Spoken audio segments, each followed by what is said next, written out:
very exciting news happening. And that is the mason bees are starting to emerge. Then they kind of every now and then come back to the nesting box and just, I'm not sure if they just check it out or like, hey, you guys come out, come out, come out. But it's way cool.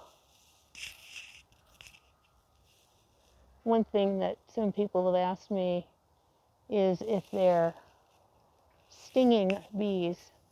And they're very gentle, very kind, quote unquote, when it comes to the bee department with respect to attacking and stinging, aggressively going after humans.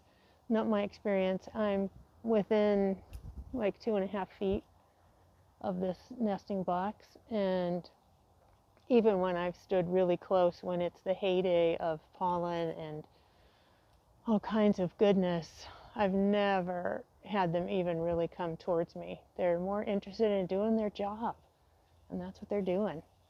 There's plenty of pollen starting to be available to them with dandelions and some other colorful bits.